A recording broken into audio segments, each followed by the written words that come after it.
আসসালামু আলাইকুম, welcome back to my channel and new video. সকাল সকাল সোনা দানা দেখে মাথা নষ্ট হয়ে গিয়েছে।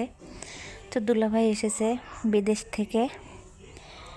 তো বোনের জন্যে স্বর্ণের জিনিস নিয়ে এসেছে, আর ওটা ডায়মন্ডের আংটি। তো আংটিটা আমার বেশ পছন্দ হয়েছে। আর ব্রেসলাইটটা তো চলছে বিগত 2-3 বছর হলে এটা খুবই ফেমাস। এটা প্রায় সবার হাতেই দেখা যায়, জিনিসটা অনেক সুন্দর। তো আসলে সোনা দেখলে আমার ভালো লাগে, সেটা যার কেনার জন্য আনুক বা আমি দোকানেও যদি যাই, আমি স্বর্ণ দেখলে নেই বা না নেই, দেখলে আমার ভালো লাগে। যাই হোক, সকালে উঠে সোনা দেখেছি, মনটা সারাদিন খুব ভালো যাবে। আর সে দুলাভাই অনেক চকলেট নিয়ে এসেছে বাচ্চা কাচ্চার জন্য। এই যে আমার বাচ্চাদের জন্য এগুলো নিয়ে এসেছে। তো বাসায় এসে দুলাভাই বড়টার হাতে দিয়েছিল। আমার বড়টা তো আসলে কেমন, আমি আপনাদের এটা বোঝাতে পারবো না। ও খুশিও না বেজারও না। বড়টা পুরোটাই অন্যরকম, কিন্তু ছোটটা ঘুম থেকে যখন উঠেছে এত চকলেট দেখে তার মাথা নষ্ট হয়ে গেছে। সে এতটাই খুশি, কি বলবো আর। আর এই ব্যাগটা দুলাভাই আমাকে দিয়েছে। তো যাই হোক, সকাল সকাল দুলাভাইয়ের হাতে থেকে এতগুলা গিফট পেয়ে অনেক খুশি হয়েছি। বেচারা আমাদেরকে মনে করে যে এত দূর থেকে এত কিছু টেনে এনেছে, এটাই অনেক কিছু। আসলে কে বা কার জন্যে কি আনে বা কে বা কাকে দেয় বর্তমান সময়ে। যাই হোক, মানুষটা খুবই ভালো থাকুক সারা জীবন, বউ বাচ্চা নিয়ে সুস্থ থাকুক। তাকে অনেক ধন্যবাদ এত কিছু দেওয়ার জন্য। আবার সে এত দূর থেকে আনারসও টেনে নিয়ে এসেছে। মানুষটা যে কি, তার ব্যাখ্যা আমার পক্ষে সম্ভব না দেওয়া।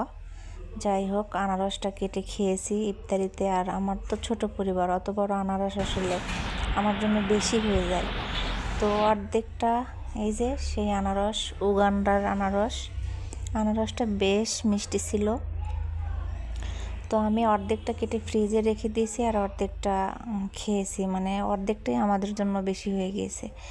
যাই হোক, আর ইফতারিতে তো আমাদের আনারস থাকেই প্রতিদিন, তবে আনারসটা অনেক মিষ্টি ছিল। তো এটা রাত্রিবেলা ইফতারির পরে আমি একটু চিংড়ি শুটকি এটা আমি বাটতেছি, কারণ রোজা থেকে সারাদিন এগুলো করতে ইচ্ছা হয় না। ইফতারের পরেই আমি রান্নাঘরে গিয়ে এগুলো করেছি। তো চিংড়ি ভর্তাটা বেশ মজা হয়েছে। আর ভিডিওটা ধরছে আমার বড় ছেলে। আসলে ভিডিওটা আমি মনে করছিলাম যে কাঁপবে, কিন্তু না, সুন্দর করে সে ভিডিও করেছে, মাশাল্লাহ। তো ভর্তাটা বেশ মজা হয়েছে, খেয়েছি। আর আমার ভর্তা দিয়ে ভাত খেতে বেশি ভালো লাগে, বিশেষ করে ওই মাংস বলেন আর যাই বলেন, মাছ বলেন, আমার শুটকি ভর্তা বাটা, যত রকমের বাটা ঘষা আছে ভর্তা, পাটায় বেটে যেগুলো করা যায়, এসব ভর্তা আমার খুবই ভালো লাগে। অনেকেই কিন্তু এটা ব্লেন্ডারে করে, আমার আবার ব্লেন্ডারের কোনো ভর্তাই ভালো লাগে না, আমার রুচিতেই আসে না। আমার একটু কষ্ট হোক, তবে আমি হাতে বেটে খাবো। অনেকে দেখা যায় কালো জিরে বাটা, তাও ওই দেয়, ব্লেন্ডারে দেয়, শুটকি ভর্তাও ব্লেন্ডারে দেয়। আমি আসলে এটা পছন্দ করি না। আবার পটলের চষা আছে, সে পটলের চষা ভর্তা কিন্তু অনেক টেস্ট হয় যদি পাটায় বেটে করা যায়। তো কি আর করা, যার যার রুচি, এক একজনের রুচি এক এক রকম। তো আমার কাছে পাটায় বেটে খেতেই ভালো লাগে। তো দেখাচ্ছিলাম ছেলেকে যে দেখো বেটে ফেলেছি। আর সে তো অনেকক্ষণ হলে কথা বলতেছিল, তোমার কষ্ট হচ্ছে আম্মু, এই না সে তার বিভিন্ন কথা।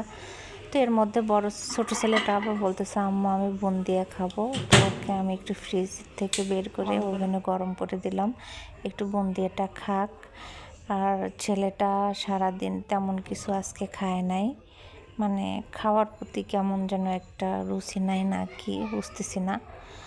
তো আমরা তিনজন মিলেই মানে একটু খাবো, ওই বেশি খাবে হয়তো, আমি একটু 1 চামচ নিলাম বা এই। তো সবাই ভালো থাকবেন।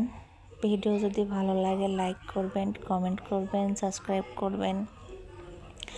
আর আমার এলাকাবাসী যারা আছেন, উত্তরবঙ্গ যারা আছেন, প্লিজ সবাই একটু মানে সাপোর্ট করবেন। আর বিভিন্ন প্রান্ত থেকে আমার সাবস্ক্রাইবার হয়েছে, তাদেরকে অনেক ধন্যবাদ। আসলে ক্যামেরার পিছন থেকে ভিডিও করে যে আমি এতগুলো আমার সাবস্ক্রাইবার হয়েছে, তাতে আমি অনেক খুশি।